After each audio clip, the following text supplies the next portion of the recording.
폭탄도 미사일도 없었다. 하지만 세계 질서는 흔들렸다. 멕시코의 정치적 총성 때문이었다. 더 이상 침묵도 더 이상 복종도 없다. 한때 미국의 뒷마당으로 무시되던 나라가 상상도 못할 일을 해냈다. EU를 협상 테이블에서 무릎 꿇게 만들었고 워싱턴의 규칙을 뒤집었으며 브라질과 조용히 새로운 권력축을 구축했다. 어떻게 한 개발도상국이 G7 전체를 불안하게 만들 수 있었을까? 그리고 이것이 한때 북방우 열강이 지배했던 세계 질서의 붕괴를 알리는 신호탄일까? 그 답은 지금 당신 앞에 있다. 단 몇 초 후에. 멕시코, 미국 의존에서 벗어나 전 세계 파트너 다각화. 더 이상 미국의 그늘 아래 수동적 파트너가 아닌 멕시코는 역사적 의존에서 벗어나 자국의 운명을 스스로 결정하겠다고 선언했다. 거의 한 세기 동안 미국의 기본적인 뒷마당으로 여겨졌던 멕시코는 더 이상 고개를 숙이지 않는다. 조용한 혁명이라 불리는 움직임 속에서 클라우디아 셰인바움 대통령은 공식적으로 선언했다. 멕시코는 워싱턴의 궤도에서 벗어나겠다고. 더 이상 값싼 환승허브로 머무르지 않겠다. 더 이상 미국 산업의 임시조립 라인에 만족하지 않겠다. 대신 멕시코는 독립적인 경제축을 건설하고 있으며 EU와 직접 협정을 체결하고 브라질과 전략적 동맹을 구축하며 아시아로의 개방을 확대하고 있다. 미중 갈등에서 벗어나기 위해. 셰인바움은 반미도 반중도 아니다. 그러나 그녀는 더 어려운 길을 택했다. 양쪽 모두를 벗어나 멕시코만의 경제 정체성을 정의하려는 길. 협상을 할 수 있을 만큼 강한 나라가 되기 위해 조종당하지 않기 위해. 그리고 그 타이밍은 절묘했다. 북방우는 정치 혼란에 빠지고 동쪽은 지정학적 긴장에 몰려 있을 때 남방우는 어쩌면 처음으로 목소리를 갖게 되었다. 새로운 세계 질서가 형성되고 있다. 그리고 그 첫 장을 써 내려가는 펜은 더 이상 워싱턴이나 베이징이 아닌 바로 멕시코의 손에 있다. 멕시코의 대담한 행보에 대해 어떻게 생각하십니까? 이것이 글로벌 경제 지형 변화의 신호일까요? 여러분의 의견을 댓글로 들려주세요. EU와의 현대적 무역협정 2026년 발효 예정. 남방우의 차가운 일격. 브뤼셀은 피할 수 없었다. 2026년에 발효될 예정인 멕시코와 유럽연합 간의 무역협정은 한때 차세대 자유무역협정의 모델로 찬양받았다. 녹색 조항, 에너지 부문 자유화, 전략적 시장 접근성 등. 하지만 마지막 순간 멕시코는 협정에서 에너지장 전체를 조용히 삭제했다. 협상도, 타협도, 설명 한 줄조차 없었다. 왜 에너지일까? 멕시코에게 에너지는 단순한 경제 부문이 아니라 정치적 주권의 신성한 영역이기 때문이다. EU가 말하는 지속 가능한 협력이라는 이름 뒤에는 PMXO 국영석유본과 CFE 국영전력 같은 국가 핵심 기업을 유럽 민간 자본에 개방하라는 압박이 있었다. 그것은 협력이 아니라 무역협정이라는 가면 뒤에 숨은 주권 침해 시도였다. 그러나 셰인바움 정부는 브뤼셀의 규칙대로 움직이지 않았다. 소란도 위협도 없이 단 하나의 기술적 조치로 주권의 선을 그었고 브뤼셀은 그것을 수용할 수밖에 없었다. 그 결과 역사상 처음으로 개발도상국이 에너지장 없이 EU와 FTA를 체결한 것이다. 이것은 단순한 예외가 아니라 서방 세계의 정치 압력 기반, 무역 협정 모델에 대한 위험한 선례다. 내 생각에 멕시코가 EU와의 협정에서 에너지장을 제거함으로써 자국의 경제적 주권을 강하게 주장했다. 이것은 대담한 조치일 뿐만 아니라 향후 무역 협상에서 다른 개발도상국들도 보다 독립적으로 협상할 수 있는 길을 열어준 사례다.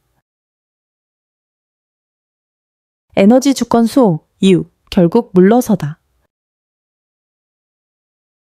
이것은 단순한 세금 협상이 아니다. EU가 무역을 정치 개입 수단으로 활용하는 것에 대한 전쟁 선언이다.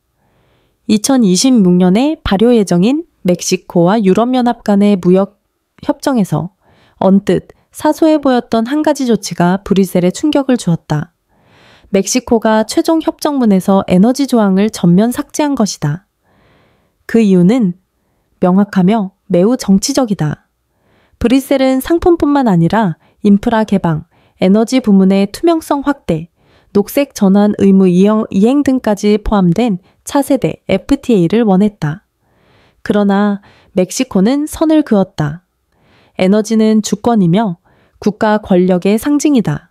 협상 칩으로 다뤄져서는 안 된다. 셰인바움 대통령 정부는 냉정한 메시지를 전달했다. 주권은 무역 부속 문서에서 양도될 수 없다. 브뤼셀은 반발했지만 실질적 선택지는 없었다. 협정을 원한다면 물러서야 했다. 그 결과 EU 협상 역사상 처음으로 에너지장이 포함되지 않은 자유무역 협정이 탄생했다. 이는 단순한 예외가 아니다. EU가 구축하려 했던 글로벌 협상 프레임워크에 대한 위험한 선례를 남겼다. 한 개발도상국이 이제껏 강대국들만이 시도해왔던 일을 해낸 것이다. 정치적 조건이 부과된 무역, 모델을 거부한 것이다. 멕시코의 에너지 주권 수호에 대한 대담한 입장에 대해 어떻게 생각하십니까? 다른 국가들도 멕시코의 접근법에서 교훈을 얻어 글로벌 무역 협정에서 자국의 이익을 지켜낼 수 있을까요? 여러분의 생각을 댓글로 공유해 주세요. 좋아요와 팔로우도 잊지 마세요. 늘 응원해 주셔서 감사합니다.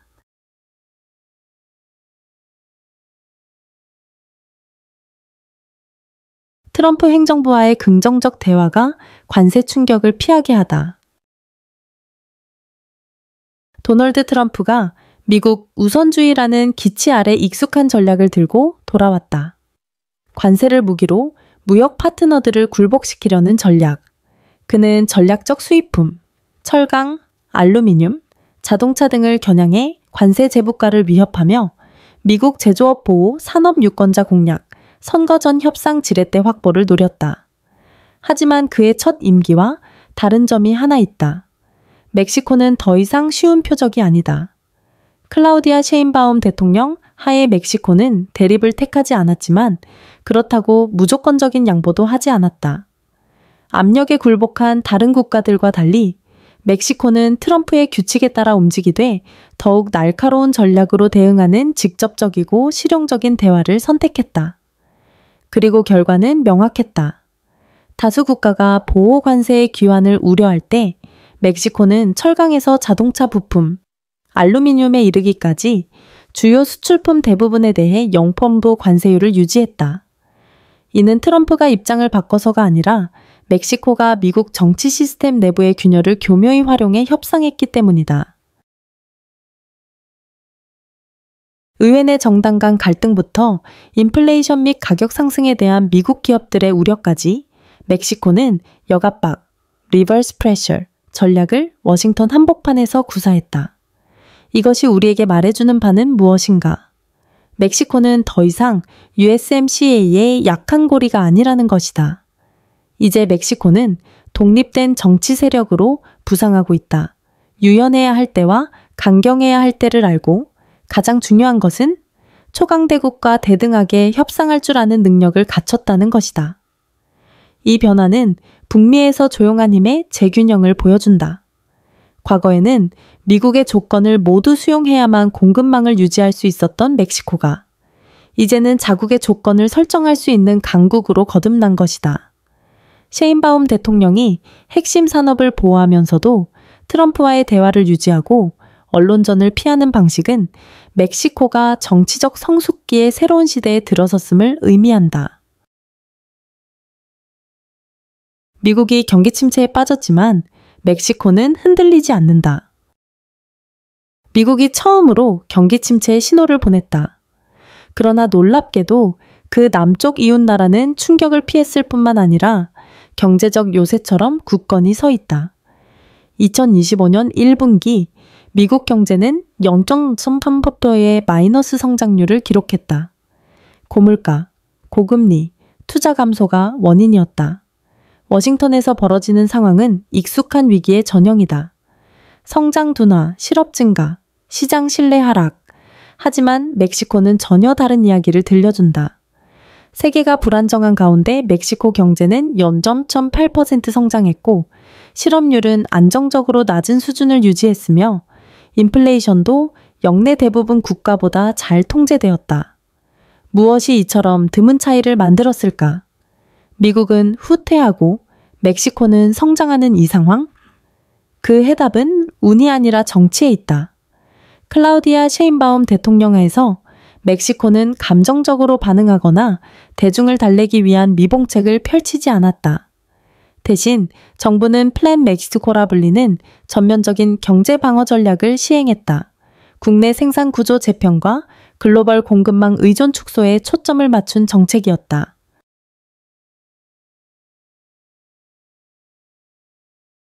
이 전략은 세 가지 핵심 축에 기반한다. 에너지 가격 통제 및 수입보다 국내 생산 우선, 물류 자립을 위한 인프라 투자와 내부 운송비 절감, 공급망의 국내 회기 장려, 멕시코를 단순 하청 조립 기지에서 자율산업 허브로 전환 미국이 금리를 무기화하고 보복 관세를 도입하며 자본 이동을 조이는 사이, 멕시코는 전혀 다른 길을 택했다. 당위 대응이 아닌 장기 전략으로 성장을 보호하는 정책적 완충지대를 만드는 것. 그리고 이런 일은 30년 만에 처음 있는 일이다.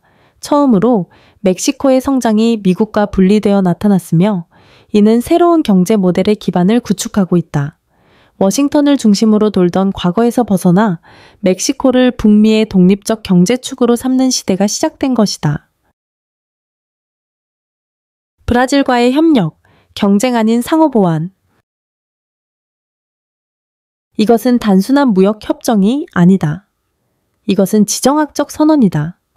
중국과 미국이 여전히 글로벌 공급망을 조작하는 가운데 라틴 아메리카의 두 대국, 멕시코와 브라질은 조용히 경제 권력 지도를 다시 그리려 하고 있다. 그 방식은 과감하다. 경쟁을 거부하는 것이다. 곧 브라질의 재무부 장관과 통상부 장관이 멕시코를 공식 방문할 예정이다.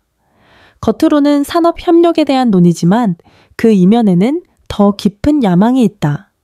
경쟁 중심의 전통적 모델에서 벗어나 전략적으로 보완적인 생산 동맹을 구축하려는 것이다. 양국 모두 열강의 영향력에서 독립을 추구하고 있다. 멕시코는 트럼프가 무역 정책을 무기화하는 가운데 미국 의존도를 줄이고자 한다. 브라질은 중국이 원자재와 농산물 가격을 좌우하는 구조에서 벗어나고자 한다. 이 두 국가가 손을 잡으면 단순히 수출 증대를 넘어서 글로벌 규칙 자체를 다시 쓰는 것이 목표다. 그들은 더 이상 북방우 대기업의 값싼 공급자로 남고 싶지 않다.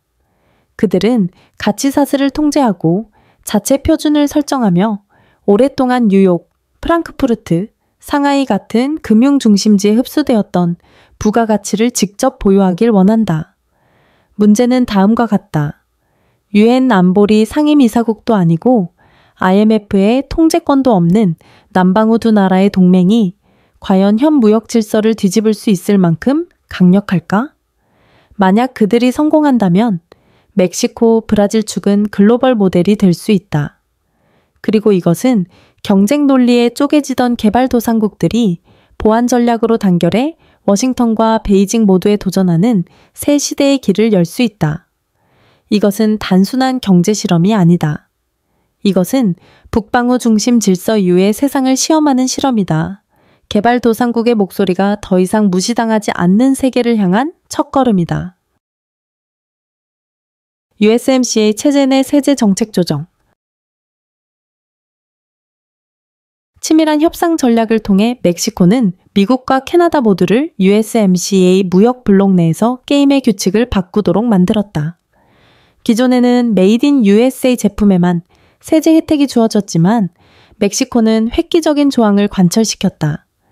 이제 혜택은 전체 역내 공급망, 멕시코와 캐나다에 위치한 부품, 조립, 보조 산업까지 모두에 적용된다. 이것이 왜 중요한가? 지금까지 미국은 북미 지역의 제조 허브로서의 위치를 고수하며 파트너 국가들이 그 조건을 따라야만 혜택을 받을 수 있도록 해왔다. 하지만 이제 멕시코는 더 이상 주변 국가가 아니다. 가치 사슬의 중심으로 올라섰다. 특히 수백만 개의 일자리와 수십억 달러의 수출을 지탱하는 핵심 자동차 산업에서. 이 변화는 멕시코가 아시아와 유럽에서 더 많은 외국인 직접 투자, DI를 유치하는 데 도움이 될 뿐만 아니라 멕시코가 단순 조립 기지로 머물던 기존 논리를 깨뜨린다. 이제 제조업체들은 전체 공급망을 멕시코로 이전하고도 USMCA 혜택을 받을 수 있어. 미국의 전통적인 물류 중심지 역할이 직접적으로 위협받고 있다.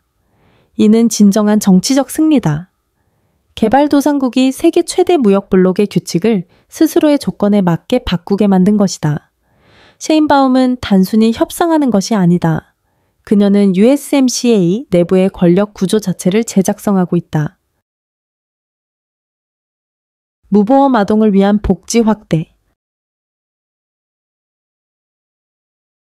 서방 국가들이 민영화로 인해 복지 위기에 허덕이는 반면 멕시코는 전혀 다른 길을 선택했다. 전체 보육 시스템을 다시 공공의 손으로 되돌리는 것이다. 2025년부터 기존의 민간 파트너를 통해 운영되던 이사이스 프로그램은 전면적으로 국가사회보장기관 IMSS로 이관된다. 이는 수십 년간 유지되었던 민영화 모델의 종말을 의미하며 해당 모델은 투명성 부족, 품질 불균형, 비정규 노동자 자녀의 배제 등으로 비판을 받아왔다. 정부는 왜 이런 조치를 취하는가? 너무 오랫동안 외면되어 온 하나의 진실 때문이다. 수백만 명의 아이들, 특히 협동조합, 비공식 경제, 혹은 계약 없이 일하는 여성들의 자녀들이 돌봄을 받을 권리를 박탈당해 왔다는 것이다. 이들은 변두리에서 살아가며 목소리도 없고 보호 정책도 없다. 이 개혁을 통해 셰인바움 정부는 단순히 복지를 확대하는 것이 아니다.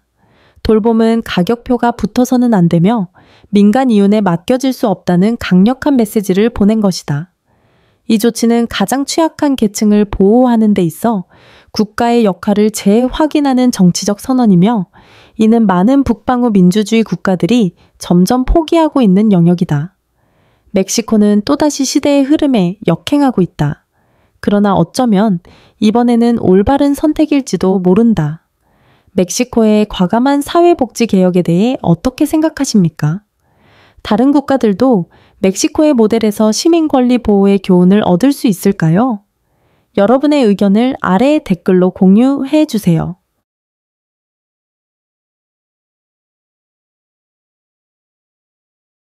이주 공동체와의 긍정적 교류. 현대사에서 처음으로 멕시코는 자국 이주 공동체를 단순히 도움이 필요한 집단으로 보지 않는다. 이제 그들은 정치적 세력으로 인정받고 있다. 대담하고 전략적인 조치로 셰인바움 정부는 영사 시스템에 대한 전면 개혁 계획을 발표했다. 그 명확한 목표는 다음과 같다. 해외에 거주하는 1,200만 명 이상의 멕시코인들, 특히 미국 내 이주민들에게 목소리와 서비스, 권한을 되돌려주는 것. 이는 우연이 아니다. 오늘날 이주 공동체는 멕시코에 외화를 유입시키는 가장 큰 원천 중 하나다. 연간 송금액은 600억 달러를 넘어서며 석유와 관광 수입을 능가한다. 이 자금은 본국의 수백만 가정을 지원하며 주택, 의료, 교육까지 다음 세대를 뒷받침한다.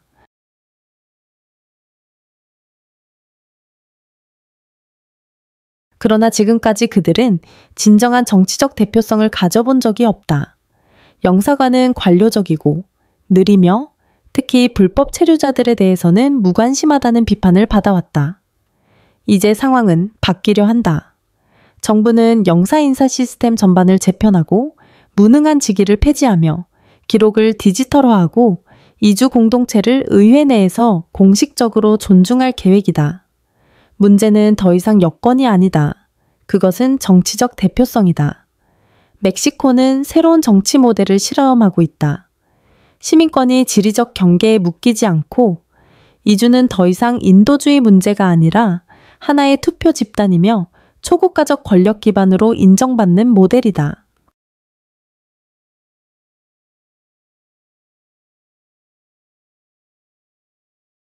멕시코는 더 이상 미국이나 EU의 규칙에 따라 행동하지 않는다. 글로벌 체스판 위에서 스스로의 역할을 새로 쓰고 있다. 에너지 조항을 거부하고 EU를 물러서게 만들며 트럼프와 대등한 위치에서 대화하고 브라질과 전략적 동맹을 형성하고 있다. 나는 멕시코가 새로운 모델을 개척하고 있다고 믿는다. 초강대국에 굴복하지 않고 주권을 흥정하지 않는 모델. 이것은 단호한 움직임이며 개발도상국들이 본보기로 삼아야 할 대담한 사례다. 여러분은 어떻게 생각하십니까? 이것이 글로벌 사우스의 역사적 전환점일까요? 아니면 일시적인 예외에 불과할까요? 여러분의 생각을 댓글로 알려주세요. 그리고 경제, 금융, 지정학에 대한 날카롭고 시의적절한 인사이트를 계속 받아보고 싶다면 구독과 알림 설정을 잊지 마세요. 감사합니다.